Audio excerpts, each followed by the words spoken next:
الحمدللہ رب العالمین والعاقبۃ للمتقین والصلاۃ والسلام علی رسولہ الکریم اما بعد۔ ناظرین، میں ہوں ڈاکٹر حافظ خلیل احمد اور آپ دیکھ رہے ہیں میرا یوٹیوب چینل۔ آج ہم ایمان کی مٹھاس کے حصول کے لیے مطلوبہ شرائط جو ہیں رسول اللہ صلی اللہ علیہ وسلم کے فرمان کی روشنی میں ان کا مطالعہ کریں گے۔ تو آتے ہیں ہم حدیث کی طرف۔ عن انس رضی اللہ عنہ عن النبی صلی اللہ علیہ وسلم قال ثلاث من کن فیہ وجد بہن حلاوۃ الایمان من کان اللہ ورسولہ احب الیہ مما سواہما وان یحب المرء لا یحبہ الا للہ وَأَن يَكْرَهَ أَن يَعُودَ فِي الْكُفْرِ بَعْدَ أَنْ أَنْقَذَهُ اللَّهُ مِنْهُ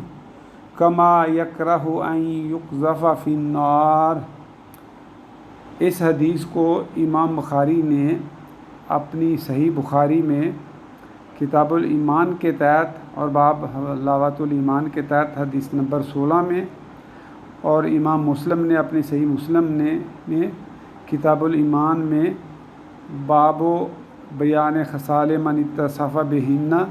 حدیث نمبر 43 کے تحت روایت کیا ہے، اور الفاظ جو ہیں یہ امام مسلم کے ہیں۔ حضرت انس رضی اللہ تعالیٰ عنہ روایت کرتے ہیں، وہ نبی صلی اللہ علیہ وسلم سے روایت کرتے ہیں کہ رسول اللہ صلی اللہ علیہ وسلم نے فرمایا کہ 3 ایسی عادتیں ہیں، 3 ایسی خصلتیں ہیں کہ جس میں بھی وہ ہوں تو اس نے ایمان کی مٹھاس کو پا لیا۔ پہلی جو بات ہے، پہلی شرط یہ ہے کہ من کان اللہ و رسولہ احب الیہ مما سواہما، کہ وہ شخص کہ جس کو اللہ اور اس کے رسول صلی اللہ علیہ وسلم ان دونوں کے علاوہ ہر کسی سے زیادہ محبوب ہیں۔ اور دوسری بات یہ ہے کہ وَأَن يُحِبَّ الْمَرْءَ لَا يُحِبُّهُ إِلَّا لِلَّهِ، کہ وہ کسی آدمی سے محبت کرے، وہ اس سے نہیں محبت کرتا مگر صرف اللہ ہی کی خاطر۔ اور تیسری جو بات ہے ایمان کی مٹھاس کے حصول کے لیے، وہ ہے وَأَن يَكْرَهَ أَن يَعُودَ فِي الْكُفْرِ بَعْدَ أَنْ أَنْقَذَهُ اللَّهُ مِنْهُ، کہ وہ اس بات کو ناپسند کرے کہ وہ کفر میں دوبارہ لوٹ جائے اس کے بعد کہ اللہ تعالیٰ نے اس کو اس سے بچا لیا۔ تو وہ کفر میں لوٹنے سے کو اتنا ہی ناپسند کرے جتنا وہ اس بات کو ناپسند کرتا ہے کہ اس کو آگ میں ڈال دیا جائے۔ تو ناظرین، سب سے پہلی جو شرط ہے وہ ہے کہ اللہ اور اس کے رسول کی محبت جو ہے وہ باقی ہر کسی کی محبت سے زیادہ ہو، یعنی اللہ اور اس کے رسول زیادہ محبوب ہوں۔ اس کا مطلب یہ ہے کہ اللہ اور اس کے رسول کا فرمان ایک طرف ہو، ان کا تقاضا ایک طرف ہو، باقی دوسری طرف کسی کا بھی تقاضا ہو تو اللہ اور اس کے رسول صلی اللہ علیہ وسلم کا جو حکم ہے اس کو ترجیح دی جائے، اور باقی سب محبتوں کو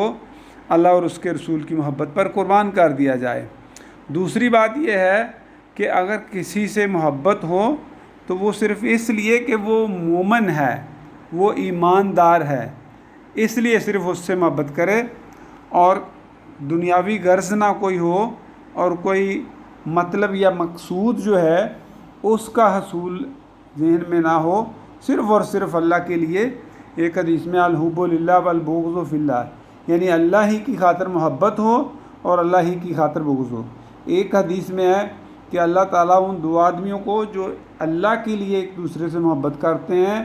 اسی کی محبت پر اکٹھے ہوتے ہیں اور اسی پر جدا ہوتے ہیں، ان کو بھی اللہ تعالیٰ اپنے عرش کے سائے میں جگہ دے گا۔ تیسری بات یہ ہے کہ وہ ایمان سے اس قدر محبت کرے کہ آگ میں جلنے کو وہ پسند کر لے لیکن ایمان کو چھوڑنے کو پسند نہ کرے۔ یعنی اگر ایسی صورتحال ہو کہ اس کو کہا جائے کہ یا تو ایمان چھوڑ دو یا تم جو ہے آگ میں جلنے کے لیے تیار ہو جاؤ، تو وہ کہیں کہ مجھے ایمان زیادہ محبوب ہے، اس لیے میں ایمان کو ترجیح دیتا ہوں۔ اللہ تعالیٰ جو ہے